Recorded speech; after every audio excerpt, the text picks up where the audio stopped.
Assalamualaikum warahmatullahi wabarakatuh. Sebelumnya, perkenalkan nama saya Mahyana, NIM 1902100010. Baiklah, di sini saya akan menjelaskan tentang apa itu STPPA. Jadi, Standar Tingkat Pencapaian Perkembangan Anak atau STPPA itu merupakan kriteria minimal tentang kemampuan yang dicapai anak pada seluruh aspek perkembangan dan pertumbuhan, yang memiliki ciri khas keislaman serta mencakup aspek nilai agama dan moral, fisik motorik, kognitif, bahasa, sosial emosional, serta seni. Menurut Peraturan Menteri Pendidikan dan Kebudayaan Republik Indonesia Nomor 137 Tahun 2014 tentang Standar Nasional Pendidikan Anak Usia Dini. Pasal 5, STPPA merupakan acuan untuk mengembangkan standar isi, proses penilaian, pendidik dan tenaga kependidikan, sarana dan prasarana, pengelolaan serta pembiayaan dalam pengelolaan dan penyelenggaraan pendidikan anak usia dini. STPPA merupakan acuan yang digunakan dalam pengembangan kurikulum pendidikan anak usia dini.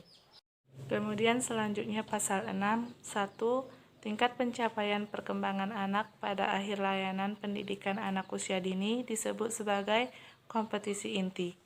2. Kompetisi dasar merupakan pencapaian perkembangan anak yang mengacu kepada kompetisi inti. Mungkin hanya ini yang dapat saya sampaikan. Materi selanjutnya akan dilanjutkan oleh rekan saya. Selanjutnya, saya akan menjelaskan tentang 6 aspek perkembangan anak usia dini. Yang pertama yaitu nilai agama dan moral.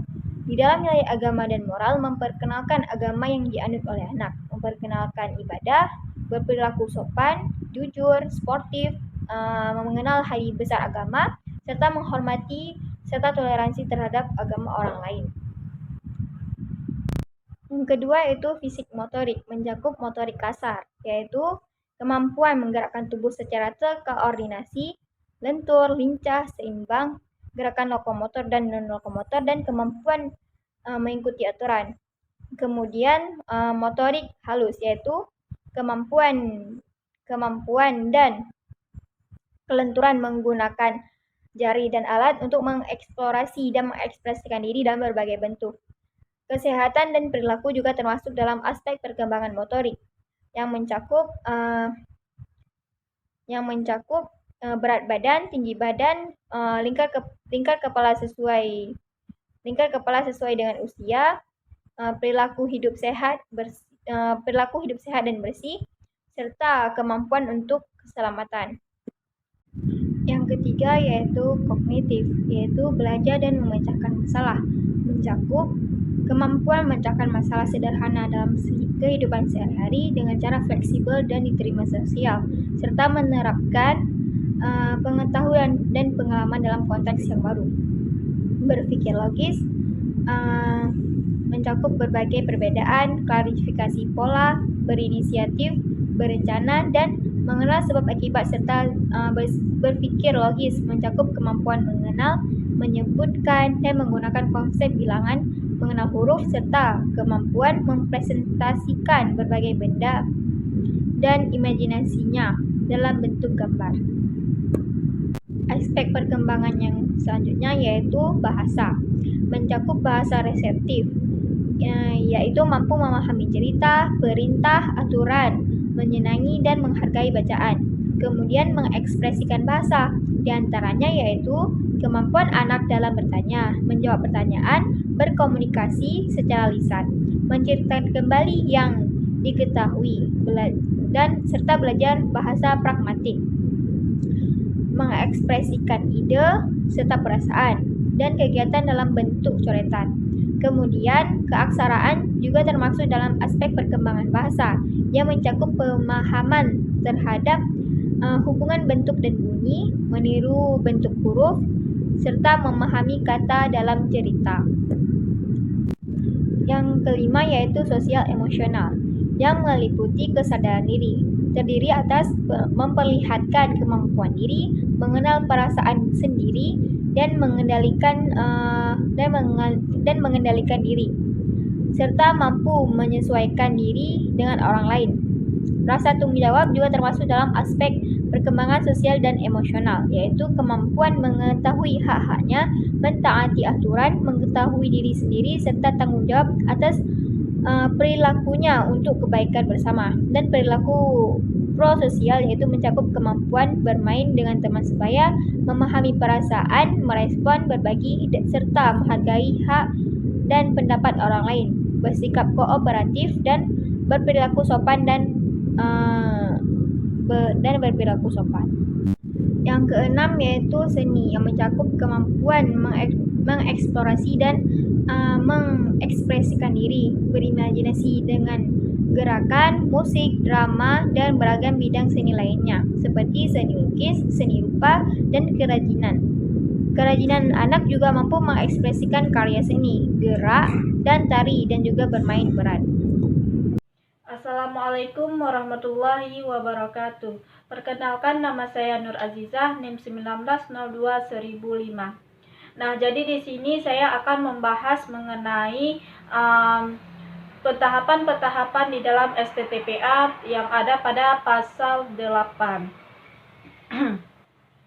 Nah, yang pertama itu ada tahap usia lahir. Di tahap usia lahir ini terdiri atas kelompok usia lahir 3 bulan, 3 sampai 6 bulan, 6 sampai 9 bulan, 9 bulan sampai 12 bulan, 12 bulan sampai 18 bulan, 18 bulan sampai 24 bulan.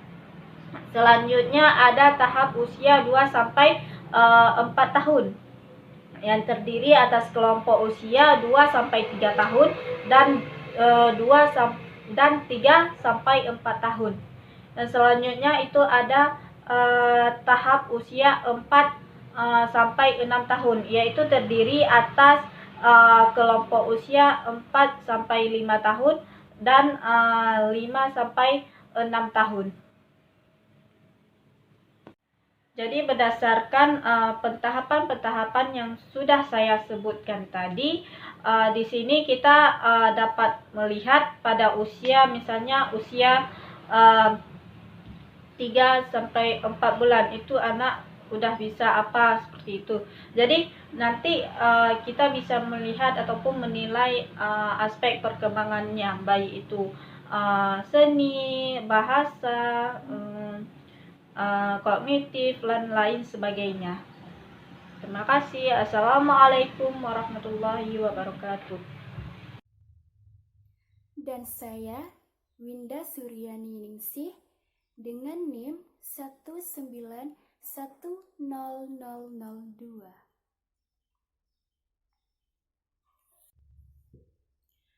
Pembahasan selanjutnya adalah isi lampiran Peraturan Menteri Pendidikan dan Kebudayaan Nomor 137 Tahun 2014.